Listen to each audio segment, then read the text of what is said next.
జగన్మోహన్ రెడ్డి గారు మన గత ఈరోజు చూస్తున్నాం. ఆయన ఇచ్చిన స్టేట్మెంట్లో నన్ను ఓడించి మీరు తప్పు చేశారని ఈ రోజు అనలేదు. వారు చెప్పిన మాటలకు మోసపోయినారని చెప్తున్నారు తప్ప నన్ను ఓడించారు, మీరు తప్పు చేశారు, పొరపాటు చేశారన్న మాట ఇంతవరకు జగన్ గారు లాల. గతంలో చాలా రాజకీయ నాయకుల్లో పట్టిన చంద్రబాబు గారిలో ఓడించిన మొన్న మహానాడులో కూడా చూస్తున్నాం. అప్పుడు ఓడించి తప్పు చేసినారు, జగన్ గెలిపించి తప్పు చేసినారు, నన్ను అనే మాట చాలాసార్లు చెప్తారు. కానీ జగన్ గారి నోటుకుండా ఇప్పటి వరకు నాకు ఓటు వేయకుండా మీరు తప్పు చేశారని కాకుండా మీరు వాళ్ళు నమ్మి మోసపోయినారు అంటున్నారు తప్ప అది ఒక వాల్యూ పెరుగుతుంది. అంటే ఆయన మనసు నుంచి వచ్చింది కదా, నటించింది కాదు కదా. కాబట్టి జగన్ గారు ఆ క్యారెక్టర్ అనేది జనానికి బాగా ఆకట్టుకుంటా ఉంది, రియలైజ్ అవుతున్నారు. అవును, ఖచ్చితంగా నాకు మొదటి నుంచి కనపడింది ఏంటంటే జగన్ గారిని ఓడించి తప్పు చేసినామా అనేది ఒక ఓడిపోయిన వ్యక్తి పట్ల సానుభూతి రావడం అనేది రైట్ ఎప్పుడు మనం చూడలేదు. అది బలమైన పునాదులు ఈరోజు జగన్ గారికి సొసైటీలో ఉందనడానికి ఒక సిగ్నల్. అది కాబట్టి ఓడిపోయిన వ్యక్తి అంత త్వరగా రాకూడదు, కానీ వచ్చింది అంటే ఖచ్చితంగా అది జగన్ గారికి ఉన్న వాల్యూ అని చెప్పాలి. జగన్మోహన్ రెడ్డి గారు ముఖ్యమంత్రి అయిన తర్వాత ఆయన ప్రధానమైన పని అంతా నేను ఇచ్చిన హామీలు ఏంటి, దానికి ఒక వ్యవస్థను సృష్టించుకున్నాడు. దాదాపు 10 లక్షల మంది ఎంప్లాయీస్ ఉన్నారనుకుంటే దానిలో 5.5 లక్షల మంది ఈయన సృష్టించిందే. వాలంటీర్లు అంటామా తన పరిపాలన కోసం వ్యవస్థను సృష్టించుకొని దాన్ని నడుపుకుంటూ పోయాడు. ఆయన ఎక్కడ నేను చేయలేకపోవడానికి కారణం ఆయనని 5 ఏళ్ళలో నేను ఎప్పుడు వినలేదు. 5 ఏళ్ళలో ఈ పని చేయలేకపోతున్నందుకు గత చంద్రబాబు కారణం అని ఆయన ఎప్పుడు చెప్పలేదు. తన కారణాలు ఎత్తుకుంటూ పోయినాడు.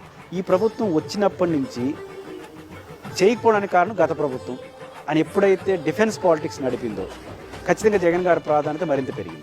పైపెచ్చు అన్ని రివర్స్లో మాట్లాడు, వాళ్ళు ఇచ్చిన స్టేట్మెంట్ క్వైట్ ఆపోజిట్గా ఈరోజు మాట్లాడడం అనేది జగన్ గారి క్రెడిబిలిటీ మరింత పెంచుతుంది.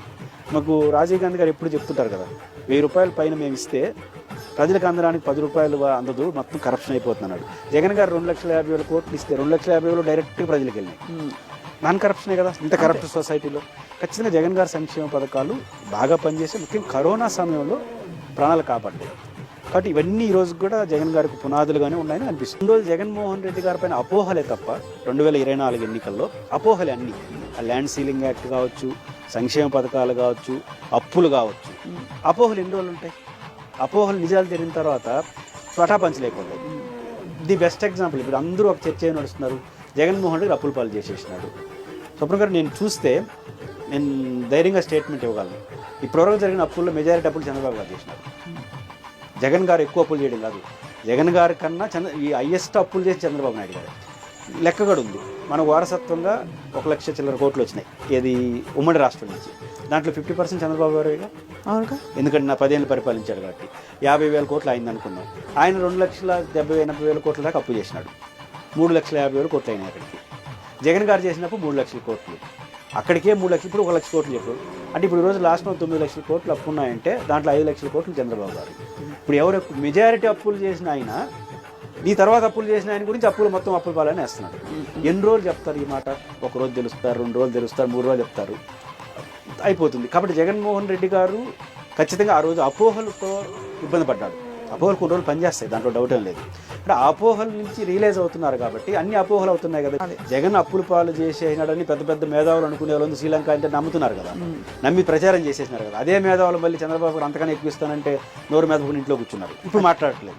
కానీ జగన్ గారు ఓటములు ప్రతిదీ అపోహే. ల్యాండ్ సీలింగ్ యాక్ట్ అపోహే, విద్యుత్ ఒప్పందాలు అపోహే. ఈ అపోహలు తీర్పి నాకేమవుతుంది?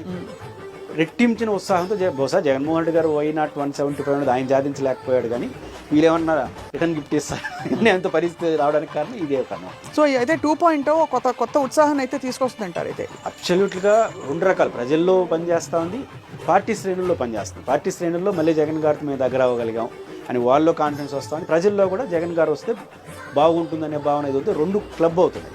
పార్టీ శ్రేణుల్లో కొంత కోపంగా ఉన్నారు కదా ఎలక్షన్ టైంలో, అది పోయింది.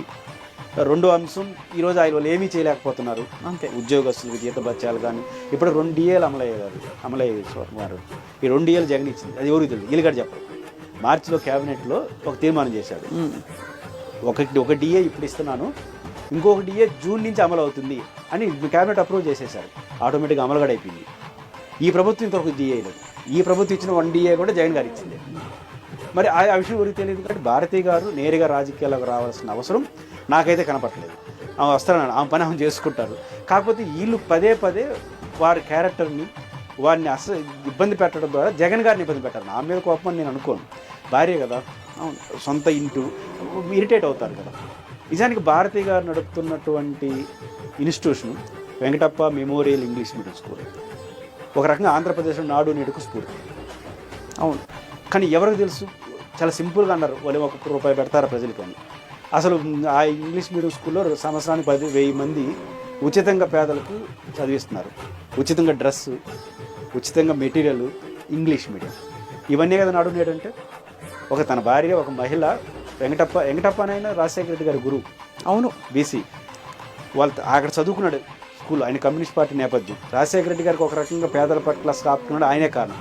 తన తండ్రి పేరు పెట్టుకొని వెంకటప్ప పేరు పెట్టాడు. పెట్టుకోవచ్చు కదా, రాజారెడ్డి గారి మెమోరియల్స్ కొంటే ఎవరు వద్దంటారు, ఆయన వెంకటప్ప గారు అడుగుతారా? ఆయన ఎవరో కూడా ఎవరికి తెలియదు. వెంకటప్ప మెమోరియల్స్ దాన్ని కోడలకి ఇచ్చాడు. వీళ్ళు రాజకీయ నాయకులు ఏం బాగా చేస్తారు చేయరని కోడలకి ఇచ్చాడు. ఆమె అంత అద్భుతంగా నడుపుతూ ఒక స్కూల్ చాలు, ఆమె ఎంత సేవ చేస్తుంది.